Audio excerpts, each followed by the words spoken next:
Across the Kimberley. What a wonderful suggestion. Come and celebrate the Bay. And it's Roebuck Bay for this Sunday, 12th of August. Kandy Curran of the Roebuck Bay Working Group joins me now to explain the celebration plans. Kandy, a very good morning to you. Yeah, good morning, George. Look, Celebrate the Bay is a very exciting afternoon on Sunday. Basically what it is the Yarru Rangers at DEC, with the Department of Environment and Conservation and the Roebuck Bay Working Group are going to hold a very positive event to showcase Roebuck Bay, and because it really is an untold story. Roebuck Bay holds incredible marine biodiversity and also tremendous cultural values, and so we felt it was something to celebrate with the wider community. Indeed, and you've also brought Anthony Richardson in with us. Anthony, good morning to you. I believe you're the operations officer with the Department of Environment and Conservation. Yeah, that's correct. I'm one of the staff that's been employed under the Indigenous Land Use Agreement with Yarru and state government. Now, when we talk about Roebuck Bay, it is actually a pretty large area, isn't it? That's right, George. It's probably around 20 by 30 square kilometres in size, and it's a very unique embayment because it, when we have our spring tides each month, you can expose up to 150 square kilometres of mudflats. So in those mudflats is the most extraordinary amount of life, and that is one of the key drivers of what makes Roebuck Bay so special. So that's just one of the areas that we're going to showcase on Sunday. Right. Now, we're not going to blame anybody, but whose idea was it to have this celebration? Well, look, it's been held in the past. In 2004 and 2006, the Broome Bird Observatory and the Department of Environment and Conservation and the Roebuck Bay Working Group got together and held it, but it was more focused on scientific talks, and this time we thought we'd actually try to include the broader community by making it more activity sort of based. So it's definitely an initiative involving Yarru and the Roebuck Bay Working Group and the Department of Environment and Conservation. Very much a positive collaboration. It's interesting to hear you talk about the Bird Observatory, because we've been trying to get hold of those little brutes for a couple of weeks. They had a special get-together a couple of weekends ago. They were having a big clean-up and doing all that sort of stuff, but you can never get hold of them. Well, they're probably very busy and understaffed, and they work terribly, terribly hard. And it's become very popular because basically Roebuck Bay is the shorebird capital of Australia, so people come from all over the world now to see these remarkable shorebirds that migrate from the northern hemisphere to Roebuck Bay every year, because there's so much food in this remarkable bay that we have on our doorstep here. Well, that brings us to a title that very few people are game to enunciate, and it's the Royal Australasian Ornithological Society. Well, that's right. Yeah, that's right. They, George. I've had a bit to do with them in the past. They come early in the year, particularly to band the migratory birds, and that's something rather special. Anthony, does DEC have anything to do with that particular operation? Yeah, rangers participate on bird catching and stuff with some of the scientists, along with Chris Hassel. I think one of the amazing things about that is one doesn't realise until one's told how far these birds travel. It's it's quite phenomenal, isn't it? Yeah, it's very phenomenal. They come and go in different seasons, and they fly a long way. Yeah, and they don't do it once; they do it lots of times. Lots of times, yeah. Amazing stuff. Now, we're celebrating all of the bay, or just part of the bay, Kandy? Well, we're celebrating the natural and cultural values mainly, George. We can't sort of probably cover it all in one afternoon, but we sort of what we're aiming to do is to have some very active displays, and we'll be looking at sort of the remarkable shorebirds. We'll be looking at the squirming invertebrates that are this can be up to 1,300 different invertebrates in 1 square metre of mud. So we're going to be showing that. We're going to be looking at the community can come and have a look at the seagrass. That's a remarkable part of the bay. the seagrass, and also there's going to be SciTech going to be there, sort of doing a display. We're looking at, say, fishing techniques, and there'll be ancient dinosaur talk, and there's also some scientists coming down to talk about their research, and also people can come from the community and just talk about science as a career. So it's, I think there's something for everybody. Yes, you've got lots of experts in their fields coming. How did you manage to organise them all to be able to come to one place at one time? It's called passion, George. There is actually, to be honest, last year we had a Professor Tunis Piersma come from the Netherlands, and he has been researching Roebuck Bay for approximately 18 years, and he gave a talk whilst he was here and showed us through his data. He actually compared Roebuck Bay with other wetlands across the world, and Roebuck Bay just went off the scale.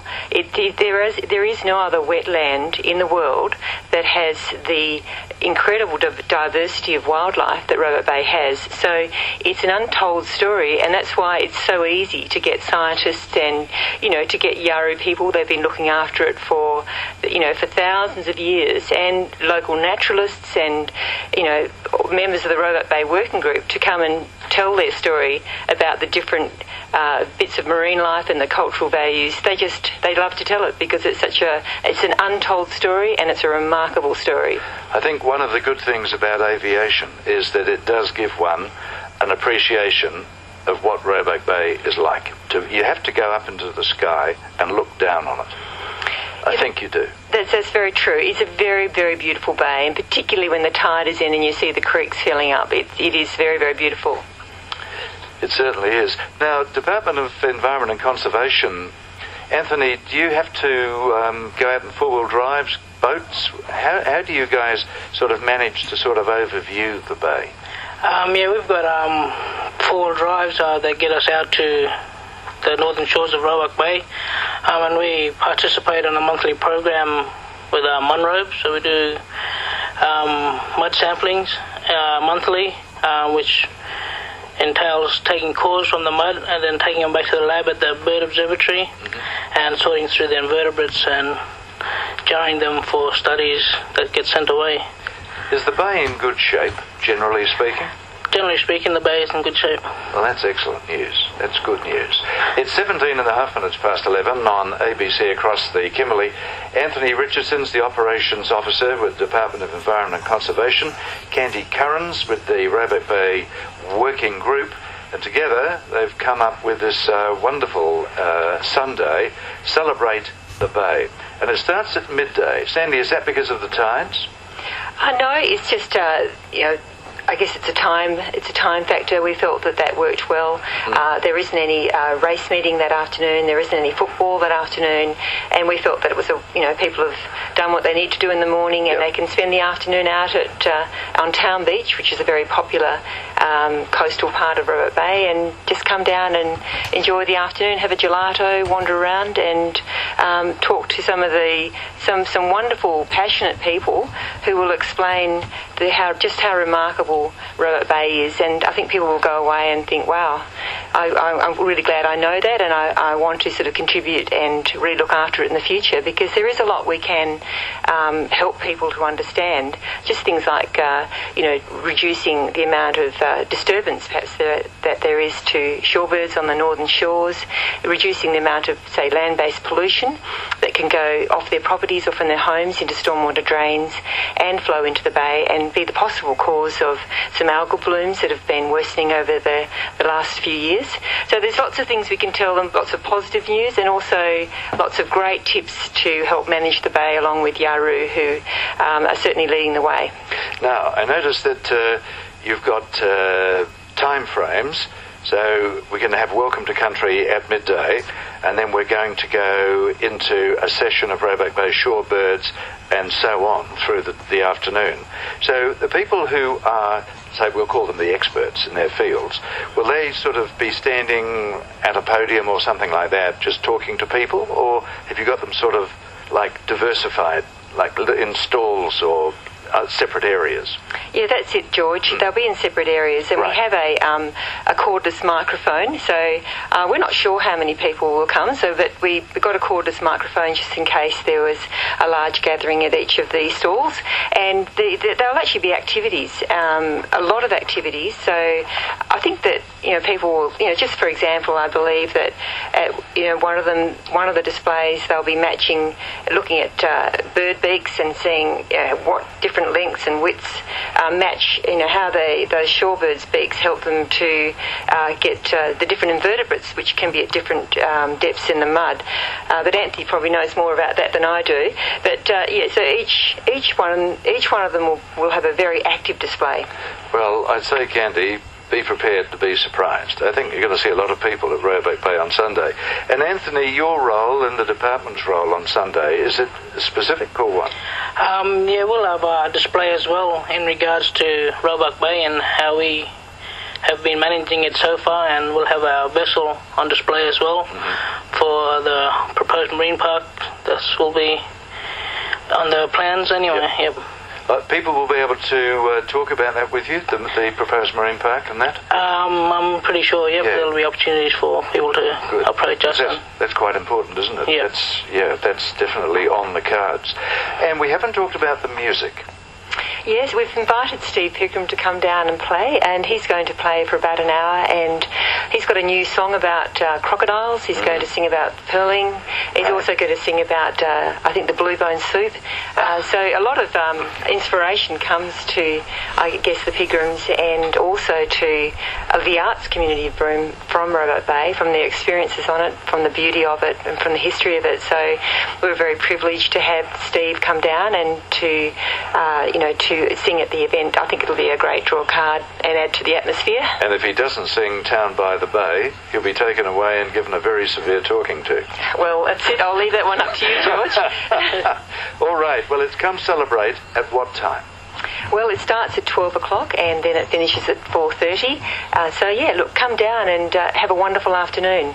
Right. What about refreshments? People bring their own?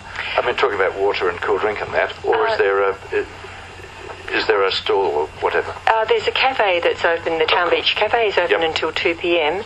And then there's actually going to be gelatos on sale, and there's also going to be another member of the community that's going to come down and sell some smoothies and drinks and some small snacks. So we've got all that covered as well. Excellent. So, okay, something for everyone. Anthony, Kandy, thank you very much. And that's going to be a success. So we'll see you at the Bay on Sunday. Thanks, George. It's 32 minutes past 11.